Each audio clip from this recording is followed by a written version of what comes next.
Hi friends, అందరు ఎలా ఉన్నారు? Welcome to my channel. అందరికీ ఎంతో ఇష్టమైన నిమ్మకాయ పులిహోర ఇది ఎలా తయారు చేసుకోవాలో చూద్దామా. ఫస్ట్ ఇలా రైస్ కోసము నేను రైస్ని ఇలా ఉడికించుకుంటున్నాను. నేను రైస్ని గంజి వంచుకుంటాను. పులిహోరకి ఇలా రైస్ మనం గంజి వంచుకుంటే రైస్ చాలా బాగా వస్తుంది, అందుకని అలా చేసుకున్నాను. ఇంక ఇలా రైస్ ఉడికిపోయిన తర్వాత ఒక వెడల్పాటి బౌల్ తీసుకొని మనం దాంట్లో రైస్ వేసుకుని ఆరబెట్టి పెట్టుకోవాలి. రైస్ ఆరిపోయిన తర్వాత మనం ఫస్ట్ ఇలా పసుపు యాడ్ చేసుకోవాలి, తర్వాత ఆయిల్ యాడ్ చేసుకున్నాను, సాల్ట్ కూడా వేసుకొని కలిపెట్టి పెట్టుకోవాలన్నమాట. ఇంక తర్వాత మనం పులిహోర తాలింపు కోసం స్టవ్ మీద ఒక ప్యాన్ పెట్టుకొని ఆ ప్యాన్లో ఆయిల్ యాడ్ చేసుకున్నాను. మనం పులిహోరకి కొంచెం ఆయిల్ ఎక్కువే వేసుకుంటే బాగుంటుంది, అందుకని 4 టేబుల్ స్పూన్స్ ఆయిల్ తీసుకున్నాను. ఇంకా దాంట్లో ఎండుమిర్చి యాడ్ చేసుకున్నాను. ఇంకా తర్వాత మనం అన్ని పోపు దినుసులు యాడ్ చేసుకోవాలి. పచ్చెనపప్పు యాడ్ చేసుకున్నాను, మినపప్పు యాడ్ చేసుకున్నాను, ఆవాలు, తర్వాత జీడిపప్పు కూడా యాడ్ చేసుకున్నాను.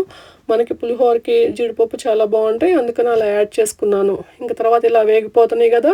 ఇంకా తర్వాత ఇక్కడ మీకు ఒక మంచి చిట్కా చెప్పనా. నేను నిమ్మకాయ రసంలో మనం ఇలా పచ్చిమిర్చిని చిలికల్లా చేసుకొని సాల్ట్ వేసుకొని 1 అవర్ ముందు మనం నానబెట్టి పెట్టుకోవాలన్నమాట. ఇలా నానబెట్టి పెట్టుకున్న పచ్చిమిర్చిని మనం తాలింపులో వేసుకోవచ్చు. ఇంకా అలా తాలింపులో పచ్చిమిర్చి వేసుకున్నాను. ఇంకా తర్వాత గ్రేటర్ చేసుకున్న జింజర్ వేసుకున్నాను. మనకి జింజర్ ఏంటంటే పులిహోరకి మంచి ఫ్లేవర్ వస్తుంది, చాలా బాగుంటుంది, అందుకని అలా వేసుకున్నాను.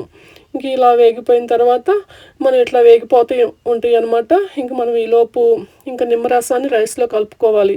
మనం ఈ నిమ్మరసంలో ముందే పచ్చిమిర్చి అలా సాల్ట్ వేసుకొని పెట్టుకున్నాం కదా, ఆ పచ్చిమిర్చి నేను తాలింపులో వేసుకున్నాను. ఇంక ఈ నిమ్మరసాన్ని మనం రైస్లో వేసుకొని కలుపుకోవాలి. సాల్ట్ ఈ నిమ్మరసంలో ఉంది, అలా ముందే యాడ్ చేసుకున్నాం కదా, అలా సరిపోతుంది, మనం చూసుకొని వేసుకోవచ్చు. ఇంకా తర్వాత ఈ తాలింపులోకి నేను పల్లీలు యాడ్ చేసుకున్నాను. మనం పల్లీలు కూడా ఎక్కువే వేసుకుంటే చాలా బాగుంటుంది. మనకి ఎప్పుడైనా పులిహోరకి ఇలా పప్పులు కొంచెం ఎక్కువ యాడ్ చేసుకుంటే చాలా బాగుంటుంది, అందుకని అలా ఎక్కువ యాడ్ చేసుకున్నాను. ఇంకా తర్వాత నేను పసుపు యాడ్ చేసుకున్నాను. ఇంకా తర్వాత ఇంగువ కూడా యాడ్ చేసుకున్నాను. ఇంకా తర్వాత ఇంకా లాస్ట్లో మనకి ఇంకా ఉంటుంది కదా ఒకటి కరివేపాకు. ఇంకా మనకి మస్ట్ అండ్ షుడ్గా పులిహోరకి ఇంగువ కరివేపాకు ఈ 2 ఉంటే చాలా బాగుంటాయి అన్నమాట. టేస్ట్ మంచి ఫ్లేవర్ వస్తుంది, మంచి స్మెల్ వస్తుంది, పులిహోర చాలా బాగుంటుంది.